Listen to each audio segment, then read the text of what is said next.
एक बात ये बताना चाहती हूं कि आज ऑपरेशन सिंदूर के लॉन्च होने के बाद, उसका अपना उद्देश्य हासिल करने के बाद और उसके उद्देश्य हासिल करने से अब तक भारत ने कैसे अपनी तैयारियां जारी रखी हैं, उस दूसरी तरफ पाकिस्तानी खेमे में क्या हलचल है, इस पूरे क्षेत्र में इस वक्त क्या चल रहा है, आज मैं बात उस पर करना चाह रही हूं। और इसीलिए ये जरूरी है आज कहना, रोहन जी आप बैठे हुए हैं, ये जरूरी है, एम्बेसडर यहां बैठे हुए हैं, कि ये समय इस वक्त दुश्मन पर नजर रखने का है, एक दूसरे के सामने दुश्मन बनने का नहीं है। तो बहुत कैटेगोरिकली ये बात कहना चाहती हूं, जब इस महाभारत की शुरुआत कर रही हूं, लेफ्टिनेंट जनरल यहां बैठे हैं, वो जानते हैं कि जंग कैसे लड़ी जाती है और इस जंग के कुछ उसूल हैं जो मुझे लगता है सबको मानने चाहिए, वो सिविलियंस के लिए भी होते हैं। तो इसीलिए मैं आज जब शुरुआत कर रही हूं, एक बार जरा मैं ये बताना चाहती हूं कि कैसे इस दौरान, जब थोड़ी दिन बाद अजीत डोभाल रूस का दौरा करने वाले, बहुत इंपॉर्टेंट दौरा है, इस दौरान शहबाज शरीफ कैसे चीन से हथियार लेने की होड़ में लगे हुए हैं, जरा चलाइए उसे। शहबाज शरीफ पाकिस्तान युद्ध का सामान जुटाने में लगा है, भारत से हार की खींच के चलते ये हो रहा है। चीन से उसने मांगे 5वीं पीढ़ी के फाइटर जेट्स। पाक चीन के बीच J-35A की ये डील हुई है और चीन भी 50% डिस्काउंट पर यह विमान दे रहा है। अब J-35A की अनुमानित कीमत तकरीबन 600 करोड़ है। पाकिस्तान को 30 जेट की डिलीवरी चीन करने वाला है और अगस्त में पाकिस्तान को जेट का ये पहला बैच मिलेगा। अब मैं सबसे पहले तो इस बात को ये समझना चाह रही हूँ, डिप्लोमेटिकली भी और खासकर मिलिटरीली भी, कि चीन जो कर रहा है, जो पाकिस्तान कर रहा है और जो भारत कर रहा है, उस पूरे खेमे में इस वक्त हम इसे कैसे देखें कि भारत ने अपना जो एक स्टेक है उसे बढ़ाया है। मैं एक बार शुरुआत लेफ्टिनेंट जनरल प्रसाद से करना चाह रही हूं। लेफ्टिनेंट जनरल प्रसाद, ये जो समय है इसमें दुश्मन भी अपना आर्सेनल बढ़ाने में लगा है, बेड़ा बढ़ाने में लगा है, इसीलिए ये चीन से डील भी हो रही है। चीन भी अपना सामान बेचने में लगा है, उसे पता है ये समय है जब हम ज्यादा से ज्यादा पाकिस्तान से पैसा भी कमाएंगे। लेकिन दूसरी तरफ रूस से हम हथियार खरीद रहे हैं और बहुत से हथियार हम भारत में स्वदेशी इंडिजिनियसली बना रहे हैं। आप भारत को यहां कैसे देखते हैं उस हथियार के बेड़ों के साथ जो कि भारत प्रोक्योर कर रहा है?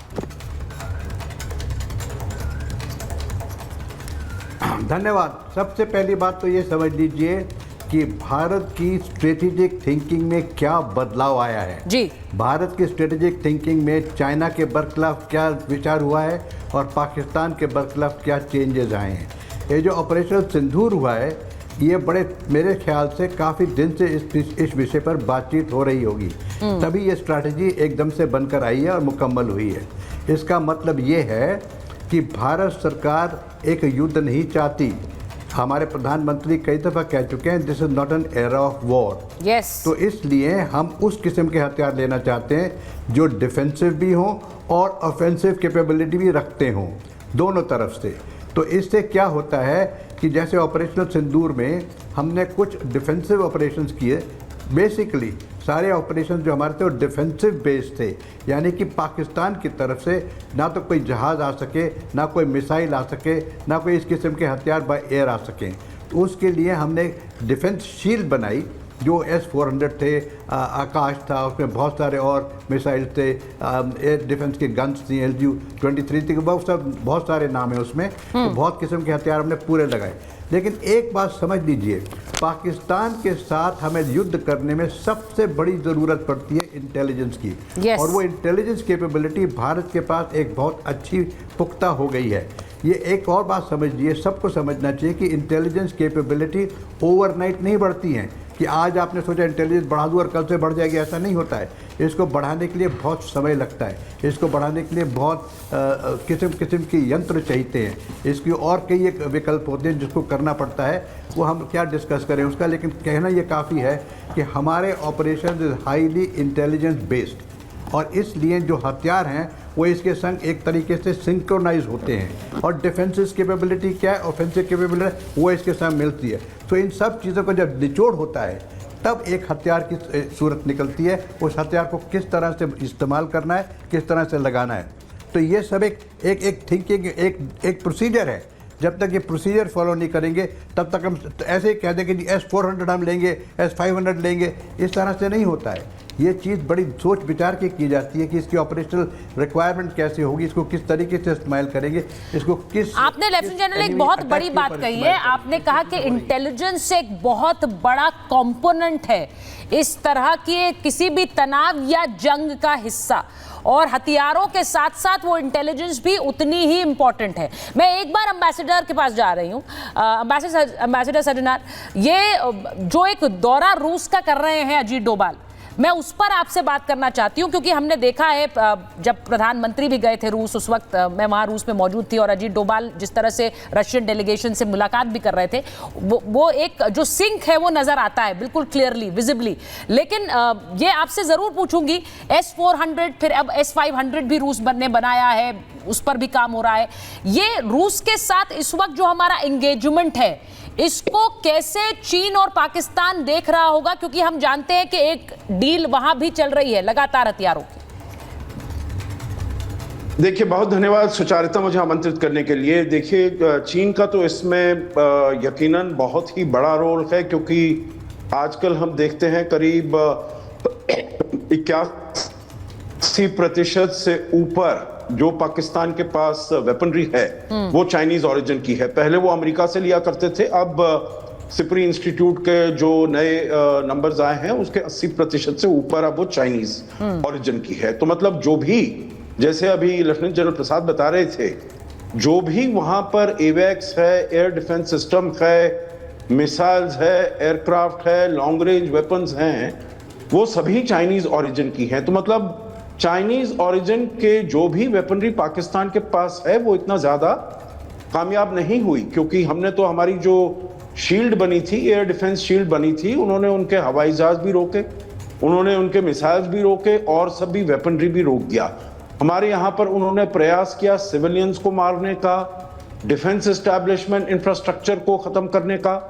हमारे यहाँ पर रिलीजियस उस पर भी, बिल्डिंग्स पर भी उन्होंने प्रयास किया, कोशिश की उसके विरुद्ध भी अटैक करने की। हमने सबको बचा लिया। और इसके बनिस्बत जब हमने 7 तारीख की सुबह को उनके सारे आतंकी ठिकानों के ऊपर हमने जब प्रहार किया, वो कोई भी नहीं रोक पाया। हमारा बिल्कुल ही प्रिसाइज फोकस्ड अटैक्स थे वहां पर, सभी के सभी, चाहे वो भावलपुर हो, मुरीद के हो, सब जगह हमने डिस्ट्रॉय कर दिया। और 10 तारीख सुबह को उनकी करीब 13 जो एयरफील्ड थी वो भी नष्ट कर दी। तो मतलब भारत ने अच्छा उसमें, चाहे डिफेंसिव हो या ऑफेंसिव हो, दोनों में हमारा जो परफॉर्मेंस था बड़ा अच्छा था। तो पाकिस्तान जरूर जाएगा चीन के पास और तुर्की के पास। हालांकि आपने सुचारिता तुर्की का जिक्र नहीं किया, पर सारे ड्रोन्स इनके वहीं से, तुर्की से ही आए हुए थे। तो उनसे लेगा जो और ज्यादा सोफिस्टिकेटेड वेपनरी। और आपने 5th जनरेशन एयरक्राफ्ट का J-35A का आपने नाम लिया है, तो वो भी उसके पास आ सकता है। भारत ने देखिए S-400 लिया है रूस से, और हमने अपनी जो डोमेस्टिक कैपेबिलिटी है उसको भी हमने बढ़ाया है, उसको भी हमने ठीक किया है, जिससे कि S-400, आकाश तीर, जो भी मिसाइल सिस्टम भी हो, एयर डिफेंस सिस्टम, वो उन्होंने बड़ा अच्छा काम किया है। तो हम और भी, और हम अपने लिए रफेल के जो ले रहे हैं वो फ्रांस से ले रहे हैं, अमेरिका से भी। हालांकि अमेरिका का इसमें अभी कोई खास नाम नहीं आया, जो अपाचे या चिनूक या ऐसे कोई, क्योंकि कोई डायरेक्ट कॉन्फ्रंटेशन तो हुई नहीं। तो इसीलिए अब रूस से भी हम देख रहे होंगे जो कौन सी हमको जरूरत है, और जो अजीत डोभाल जाएंगे तो वहां पर जरूर इसके बारे में भी बात करेंगे। एम्बेसडर, मैंने आज एक छोटी सी क्लिप शुरुआत में दिखाई, जिसमें जो चीनी विदेश मंत्रालय की प्रवक्ता है उनसे पूछा गया कि आपके हथियार बुरी तरह से फ्लॉप हो गए, वो पिट गए। एक अंतर्राष्ट्रीय चैनल के पत्रकार हैं, वो पूछ रहे हैं, और वो कुछ उस पर रिएक्ट नहीं कर पाती हैं। तो ये बड़ा क्लियर है कि जो चीनी डिफेंस सिस्टम को जो मार पड़ी है पाकिस्तान में, उसको लेकर अंतर्राष्ट्रीय चर्चाएं हैं। मैं उस पर आ रही हूं।